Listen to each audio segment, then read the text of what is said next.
I have been a farmer's wife in one of the states of the Middle West for 13 years, and everybody knows that the farmer's wife must of a necessity be a very practical woman if she would be a successful one. I am not a practical woman, and consequently have been accounted a failure by practical friends, and especially by my husband, who is wholly practical. We are told that the mating of people of opposite natures promotes intellectuality in the offspring. But I think that happy homes are of more consequence than extreme precocity of children. I believe that people who are thinking of mating do not even consider whether it is to be the one or the other. We do know that when people of opposite tastes get married, there's a discordant note runs through their entire married life. It's only a question of which one has the stronger will in determining which tastes shall predominate. In our case, my husband has the stronger will. He is innocent of book learning, is a natural hustler who believes that the only way to make an honest living lies in digging it out of the ground, so to speak. And being a farmer, he finds plenty of digging to do. He has an inherited tendency to be miserly, loves money for its own sake, rather than for its purchasing power. And when he has it in his possession, he is loath to part with it, even for the most necessary articles, and prefers to eschew hired help in every possible instance that what he does make may be his very own. No man can run a farm without someone to help him, and in this case, I have always been called upon and expected to help do anything that a man would be expected to do.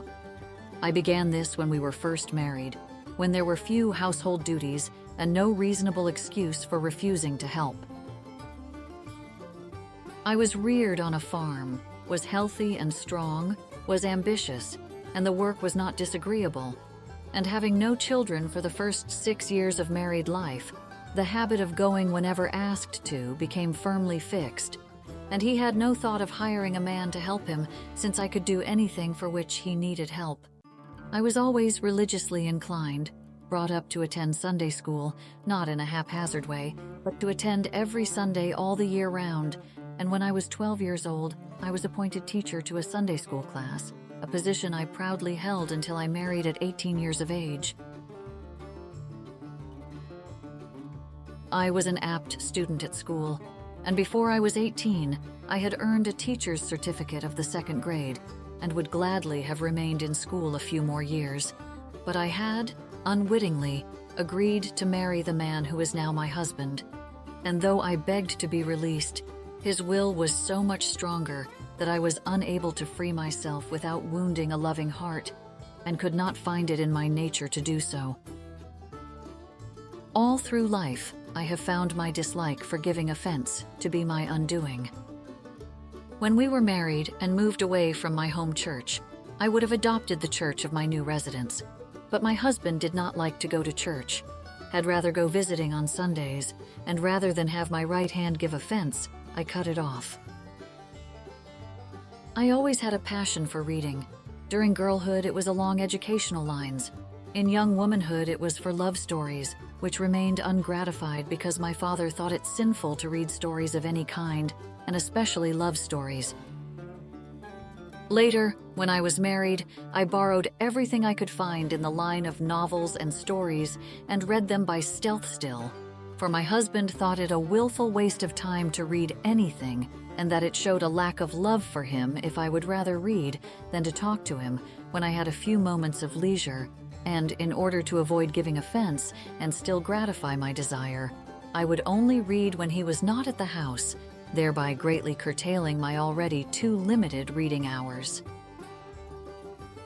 In reading miscellaneously, I got glimpses now and then of the great poets and authors, which aroused a great desire for a thorough perusal of them all. But up till the present time, I have not been permitted to satisfy this desire. As the years have rolled on, there has been more work and less leisure, until it is only by the greatest effort that I may read current news. The addition of 2 children to our family never altered or interfered with the established order of things to any appreciable extent. My strenuous outdoor life agreed with me, and even when my children were born, I was splendidly prepared for the ordeal, and made rapid recovery.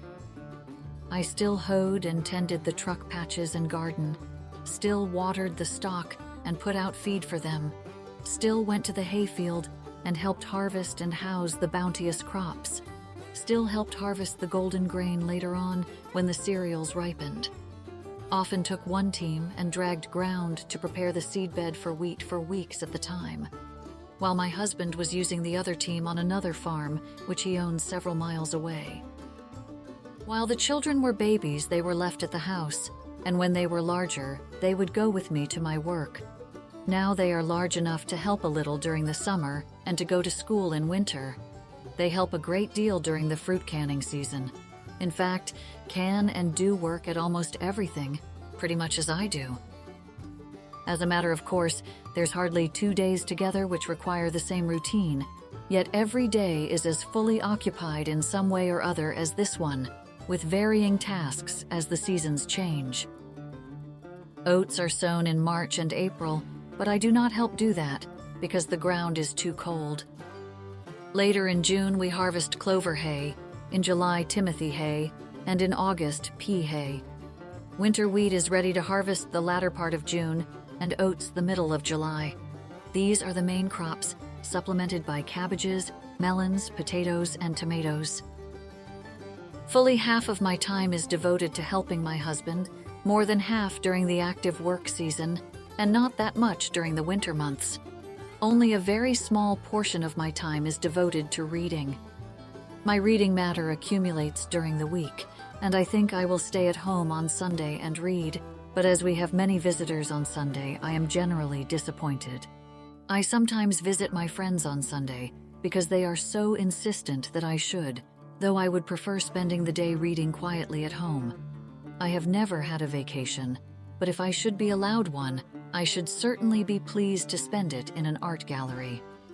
I have always had an itching to write, and with all my multitudinous cares, I have writ 10 in a fitful way for several papers, which do not pay for such matter, just because I was pleased to see my articles in print. I have a long list of correspondents who write regularly and often to me, and, by hook and crook, I keep up with my letter writing, for, next to reading, I love to write and receive letters, though my husband says I will break him up buying so much writing material, when, as a matter of course, I pay for it out of my own scanty income. I suppose it is impossible for a woman to do her best at everything which she would like to do, but I really would like to. I almost cut sleep out of my routine in trying to keep up all the rows which I have started in on. In the short winter days, I just get the cooking and house straightening done, in addition to looking after the stock and poultry, and make a garment occasionally, and wash and iron the clothes. All the other work is done after night by lamplight, and when the work for the day is over, or at least the most pressing part of it, and the family are all asleep and no one to forbid it, I spend a few hours writing or reading. There came in my way the literature of a correspondence school, which would teach, among other things, short story writing by mail. It set forth all the advantages of a literary career and proposed properly to equip its students in that course for a consideration. The school has proven very trustworthy, and I am in the midst of a course of instruction which is very pleasing to me, and I find time for study and exercise between the hours of 8 and 11 at night, when the family are asleep and quiet. I am instructed to read a great deal, with a certain purpose in view. But that is impossible, since I had to promise my husband that I would drop all my papers, periodicals, etc., on which I was paying out money for subscription before he would consent to my taking the course. This I felt willing to do, that I might prepare myself for more congenial tasks. I hope to accomplish something worthy of note in a literary way, since I have been a failure in all other pursuits. My motto has always been, strive to excel, and it has caused worry wrinkles to mar my countenance, because I could not, under the circumstances, excel in any particular thing. When critical housewives spend the day with me, I always feel that my surroundings appear to a disadvantage. They cannot possibly know the inside workings of our home, and knowing myself to be capable of the proper management of a home, if I had the chance of others, I feel like I am receiving a mental criticism from them, which is unmerited. And when these smart neighbors tell me proudly how many young chicks they have, and how many eggs and old hens they have sold during the year, I am made to feel that they are crowing over their shrewdness, which they regard as lacking in me, because they will persist in measuring my opportunities by their own. I might add that the neighbors among whom I live are illiterate and unmusical, and that my redeeming qualities in their eyes are my superior education and musical abilities. They are kind enough to give me more than justice on these qualities, because they are poor judges of such matters.